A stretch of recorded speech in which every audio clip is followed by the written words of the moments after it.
तो मतलब अभी कैसा है, Mumbai is like already developed area कह सकते हैं, पुणे इज डेवलपिंग। बट कह सकते हैं ना कि अभी क्या है, पुणे में एक चीज देखने को मिलता है कि भाई यहाँ पे जो प्रॉपर्टीज है ये बहुत ओवर प्राइज्ड टाइप्स लगते हैं। मतलब पिछले बार मतलब हमारे पॉडकास्ट में आयुष सर आए थे, उन्होंने एक चीज हाईलाइट किया था कि प्रॉब्लम क्या होता है कि मुंबई के डेवलपर्स उठकर आते हैं पुणे में, क्योंकि मुंबई में अब अपॉर्चुनिटीज कम होती जा रही है और वहाँ पे कॉस्ट ज़्यादा है। लाइक बिजनेस अगर करना है तो आपको प्रॉफिट डिक्रीज करके बिजनेस करना पड़ेगा।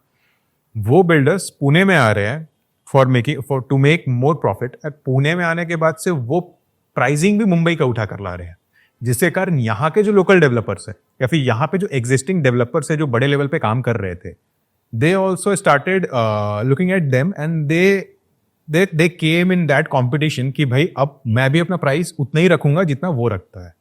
अब ये क्या हो रहा है, ये प्राइस का जो कंपटीशन चालू हुआ, इसके कारण जो पर्सन यहाँ पे ऑलरेडी रह रहा है या फिर जो यहाँ पे रहने आया है, चाहे वो जॉब कर रहा हो, बिजनेस कर रहा हो, कुछ भी कर रहा हो, कहीं ना कहीं उसके लिए डिफिकल्ट हो जा रहा है प्रॉपर्टी परचेज करना या फिर मतलब कहते हैं ना मार्केट में इन्वेस्ट करना। तो उस पर आपका क्या कहना है sir? What's the reason actually? I totally agree कि यार यहाँ पे आने के बाद उन्होंने प्राइस पॉइंट ऐसा सेट कर दिया, मतलब इट वाज नॉट डाइजेस्टेबल। अरे यार कितना महंगा यार, कौन लेगा ये? भाई बिक गया। और जब वो बिक गया फिर यार किसको भी, कोई भी आजू बाजू जो भी डेवलपर होगा उसको तो कॉन्फिडेंस आएगा, भाई इसने इतना महंगा बेचा तो मैं क्यों इतने सस्ते में बेच रहा हूँ यार, I will also sell it in the same level. Problem ये नहीं है कि प्राइस बढ़ा, प्रॉब्लम ये है कि प्राइस बढ़ने के बाद भी लोग लेते गए एंड उसके बाद देन एक वो खून लगना बोलते हैं ना, बस वो नशा लग गया है, प्राइस बढ़ता जा रहा है बढ़ते जा रहा है। बट ठीक है, मुझे लगता है कि नाउ इट्स टाइम कि वो स्टैग्नेंट होगा, बिकॉज डेफिनेटली अफोर्डेबिलिटी पे ये पड़ा है, लेकिन लग्जरी में ज़्यादा प्राइस पॉइंट बड़े हैं रादर देन अफोर्डेबल में बड़े, आई एम नॉट डिनाइंग।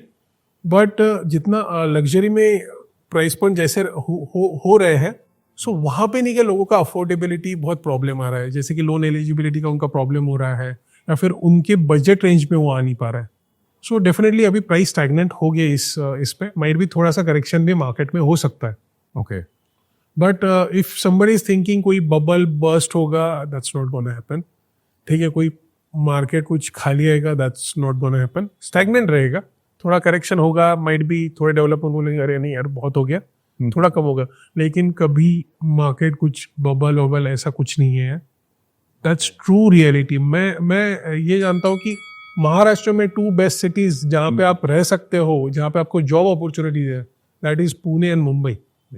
उसके अलावा आपके पास कौन सी अपॉर्चुनिटीज है? बिकॉज जो इंडिया है ना, इंडिया में बहुत ही सेंट्रिक, बहुत ही ज़्यादा, बहुत ही फोकस्ड डेवलपमेंट हुई है। मतलब सर्टन सिटीज में ही डेवलपमेंट हुई है, तो आपको सबको वहाँ पे ही जाना पड़ता है। उसी के कारण द चैलेंज इज की प्राइसिंग में मैं नहीं बोलता हूँ कि कुछ बहुत बड़ा कुछ ही आएगा, थोड़ा बहुत करेक्शन आएगा तो आ सकता है, but pricing will be stagnant और इसके बाद बढ़ेगी। बिकॉज जैसा अभी कंस्ट्रक्शन मटेरियल का कॉस्ट बढ़ रहा है, अभी जैसा कि अभी इलेक्शन आने का है, महाराष्ट्र का भी इलेक्शन होगा, डेफिनेटली यार वो जब इलेक्शन खत्म होगा उसके बाद government also need to run on money. कहाँ से आएगा? स्टैम्प ड्यूटी बढ़ सकती है, कुछ भी हो सकता है, एवरीथिंग कैन हैपन, टैक्सेस बढ़ सकते हैं वापस।